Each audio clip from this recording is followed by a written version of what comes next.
Good day Philippines and good day all over the world.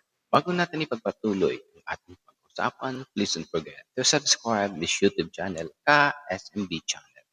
Ngayon mga ka-idol, mga ka-biyaherong, Pugong Biyahero ka nga, ating pag-uusapan na totoo ba na ginagaya ni Pugong Biyahero si Daddy Frankie?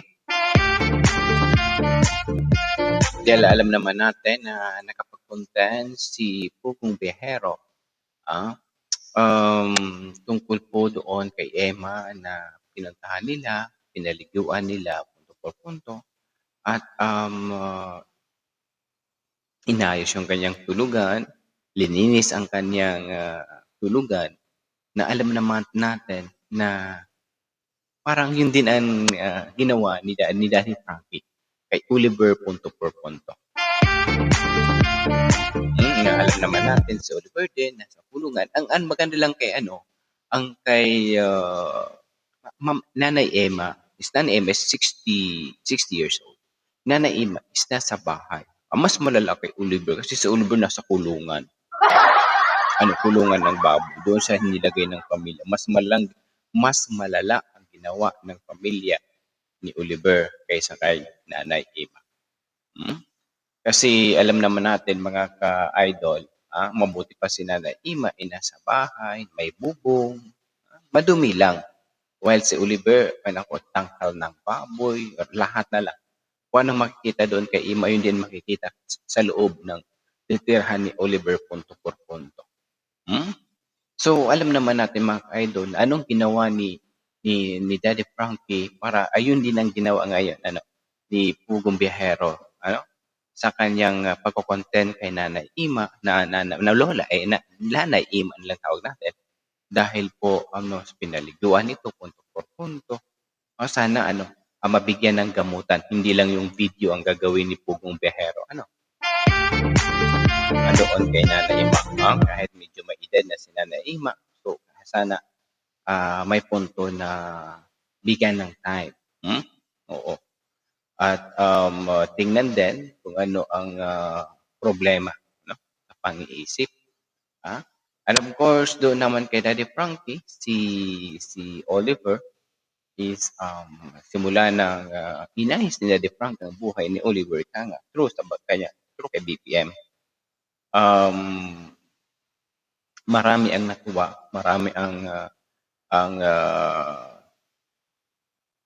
nagmahal kay Daddy Frankie sa kanyang ginawang tulong kay Oliver punto por punto na lahat na lang tinulungan ito tulad ng pagpapaligo,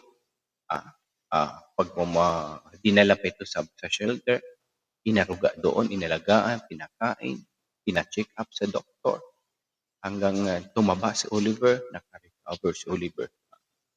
Nagkakamalas-malas ang buhay ni Oliver dahil sa ginawa ni Ansing na hindi rin nakalain na may ganun rin palang kapatid na marunong magsamantala sa sarili kapatid.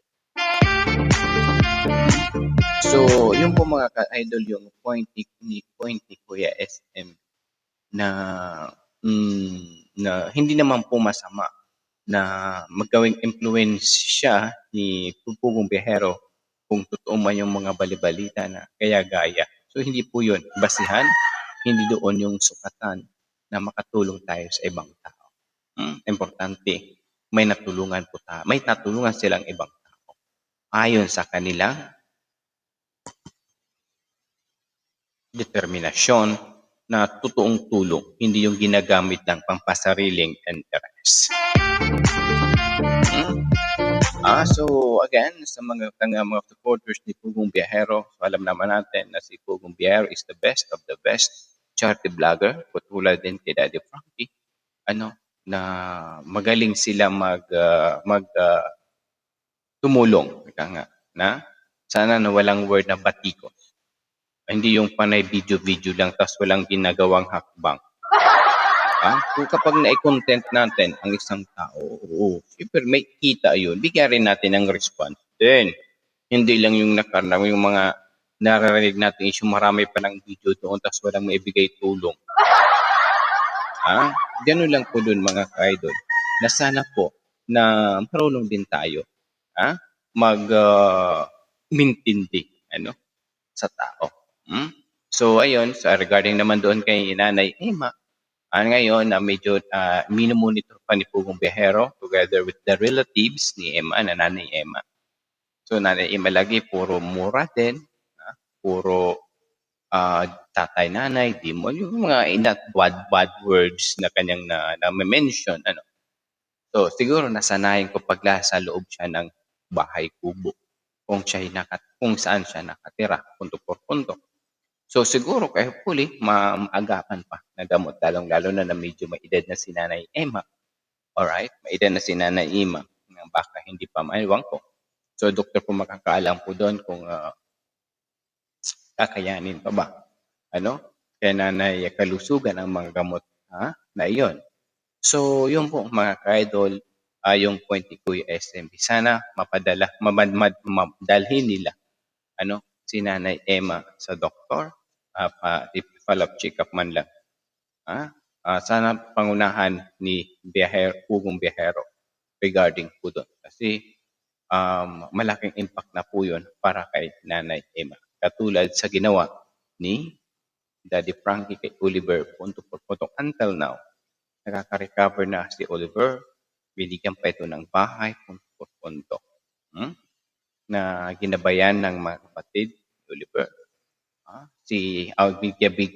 Ginabayan ni si Oliver ng kanyang mga kapatid punto por punto. Sana ganoon din kay Nanay Emma. Kasi parang same lang din sila ng sitwasyon. So yun po mga kadadis Frankie sa mga kapugong biyahero na sana po na kailangan natin dito is yung pag-uunawa. Dahil lalong-lalo na si Pugong Biyahero gumagawa rin ng paraan na paano matulungan din si Nanay Emma punto por punto, step by step. Sana by kasi parang ginawa nila ng episode yung content kay Nanay Emma. Sana tuloy-tuloy na po ang gamutan na bibigay kay Nanay Emma punto por punto sa tulong ng team ni Pugong Biyahero.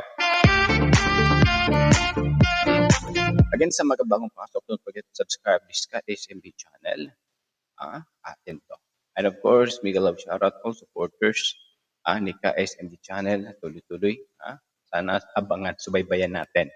Ating subaybayan yung ating idolo ding charity vlogger na si Pugong Biyahero. Ngayon, kanyang mga banat sa kanyang mga gagawin, sa kanyang mga natutulungan. Punto por punto. At lalong-lalo na kay Nanay Emma na medyo nabigyan ito ng pansin dito sa social media. So, again, hanggang dito na lang po tayo. Again, this is SMB channel. Para sigurado, punto por punto, pat na pat, and full na full. Magtulungan mag-isa para mag-solido at pulido ang bawat community, punto por punto. Hanggang sa muli, God bless, mabuhay tayong lahat. Ingat.